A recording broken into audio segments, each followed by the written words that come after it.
السلام عليكم ورحمة الله وبركاته. مقعي وعلى عمر حسن كسو دواada marka la muuqaal cusub ma doonaysaa caafimaad qabka wadnahaaga ma doonaysaa inuu mar walba wadnahaagu ahaado wadna ka bad qaba barbalamaada la soo gudboonaado dadka lagu sheego inay wadna xanuun haysto dabcan haddii aad doonayso inuu wadnahaagu mar walba bad qabo ama caafimaad aad ku noolaato samee toddobadan qodob aan kuu sheegi doono waxaan kuu soo gudbin doonaa toddoba qodob oo ku saabsan in mar walba badqab uu ku noolaado caafimaadka wadnahaaga ama wadnahaagu inuu mar walba ahaado mid caafimaad qaba.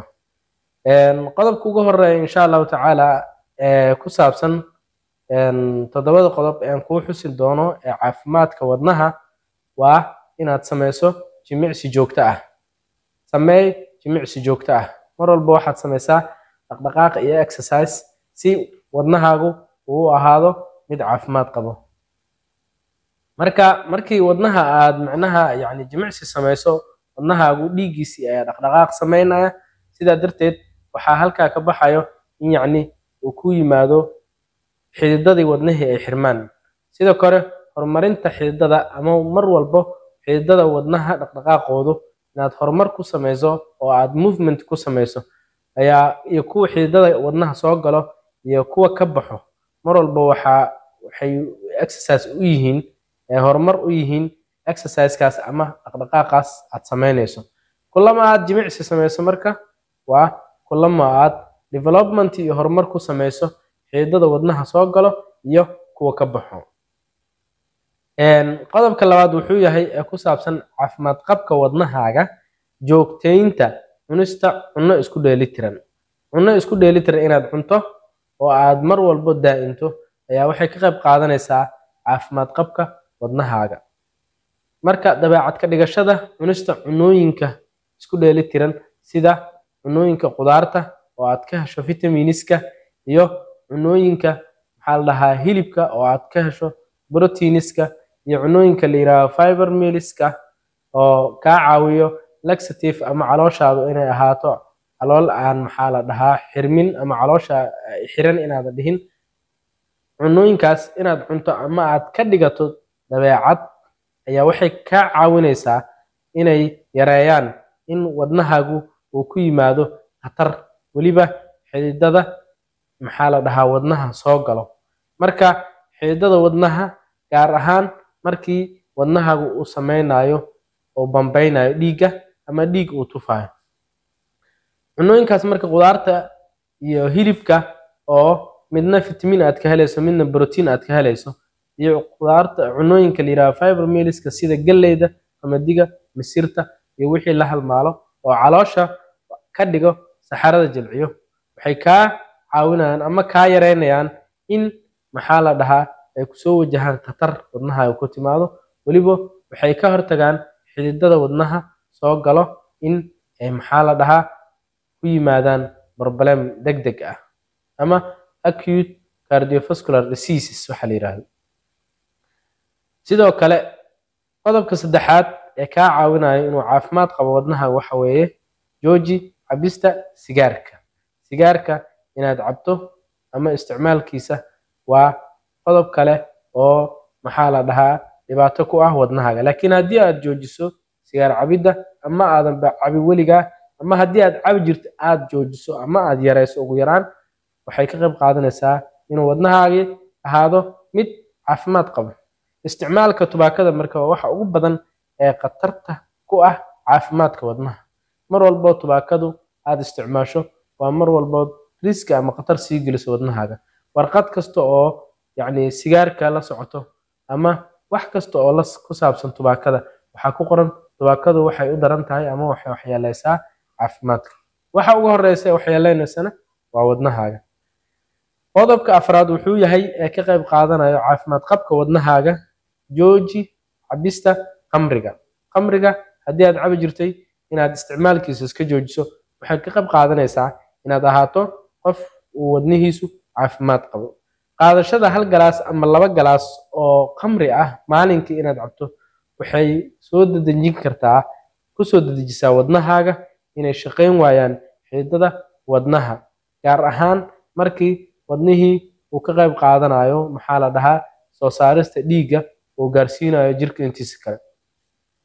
marka khamrigu waa midka ugu halista badan ee yacni caafimaad darro u keeno wadnaha marka waxaa muhiima mar walbo si caafimaadkiisa uu maintain usii ahaado ama caafimaadkiisu uu mid joogta u ahaado waa inaad joojisaa isticmaalka khamriga ama cabista. haddii aad hore u cab jirtay khamriga waxaan kugula talinayaa inaad hadda wixii ka dambeeyo iska dhaafto cabista alcoholka ama waxa loo yaqaano khamriga. qodobka shanaad ee ka qayb qaadanayo joogteynta caafimaadkaaga ama kugu saacidayo inuu wadnahaagu ahaado mid caafimaad qabo waxa waaye la soco miisaankaaga inaad mar walba jeekanto oo la socoto ayaa ah mid aad muhiim u ah. daraasooyin badan ayaa sheegaya in miisaanka saa'idka ah ama waxa loo yaqaano obesity-ga inay qalqal ku ridaan shaqada wadnaha, qalqal ayay u keenaan. mar walba oo miisaankaagu siyaado waxaa xirmaayo xidido badan oo awal horey u furnaayo oo wadnaha shaqo la lahay ama dhiig keenayo ama ka qaadayo. sidaa darteed marka baruurta ama hilibka tirada badan inaad iska yareyso waxay ka qayb qaadanaysaa caafimaad qabka wadnahaaga. qodobka lixaad ee ka qayb qaadanayo caafimaad qabka wadnahaaga wuxuu yahay helidda hurdo kugu filan. helidda markaas 8 ilaa 10 saacadood oo hurdo ah waxay kaa caawinaysaa caafimaad qabka wadnahaaga. sidoo kale xitaa haddii aadan in badan nasanin, haddii aadan xitaa qof nasta ahayn laakiin hal mar aad habeenkii waqti hore inta seexato si degdega aad u hurdo wadnahaaga ayay ka qayb qaadanaysaa caafimaadkiisa, waxayna kaa saacidaysaa hurdadaas aad heshay inaad yacni istoorgaraysato maskaxdaadii energy badan oo maxaa la dhahaa jirkaaga u baahan yahay. marka xataa haddii aadan ahayn qof nasto oo muddo badan aad shaqayso laakiin aad 24 saac ka mid ah hesho 8 saacadood ilaa 10 saacadood oo hurdo ah waxay ka qayb qaadanaysaa kaalin lixaad ka qayb qaadanaysaa caafimaad qabka wadnahaaga. hurdo ayaa kaaga filan inay kugu yimaadaan marka dhibaatooyin badan oo ku saabsan caafimaadka xagga wadnahaaga. hurdadaas ayaaba kaaga filan in problem badan ay kaa difaacdo kuwaasoo kusoo degdegi lahaa caafimaad qabka wadnaha. marka mar walba waxaa muhiim ah qofka inuu ku dadaalo waqti badan inuu helo si uu u hurdo si caafimaadka wadnihiisa uu u ahaado mid joogto ah ama mid sidii laga rabay ah. qodobka ugu dambeeya ee toddobaad ee ka qayb qaadanaya caafimaad qabka wadnahaaga wuxuu yahay iska ilaalinta ama iska ilaali fadhiga badan iska ilaali. fadhi waqti dheer ah waxay cillad ku keentaa caafimaad qabka wadnahaaga. guud ahaan caafimaadkaadana uma roono fadhiga. samee dhaqdhaqaaq, samee jimicsi, samee maxaa la dhahaa qaad waxyaabo macquul ah oo jirkaagu qaadi karo. isku day inaad isticmaasho jaranjarada intii aad isticmaali lahayd wiishka, wad baaskiil, waqti dheer lugay. intaas ayaa kaa caawinayso inaadan waqti dheer ku qaadanin noloshaada fadhi ah. fadhiga badan wuxuu dhibaato ku yahay caafimaadka wadnahaaga. ku dadaal inaad mar walbo yacni ku dadaasho inaad dhaqdhaqaaq sameyso murqahaaga ay shaqeeyaan. sidaa darteed waxaa lagaaga digayaa inaad waqti badan geliso inaad fadhiso ama howl fadhi ka qabato oo dad amarto ama kuu shaqeeyaan.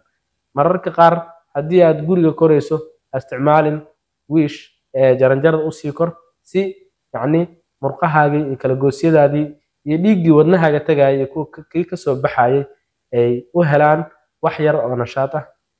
talooyinkaas inaad qaadan doontaan ayaan rajaynayaa. daawade waxaan kugula talinayaa haddii aad doonayso caafimaad qabka wadnahaaga ku dadaal 7 qodob. intaas ayaan kusoo gabagabeynayaa.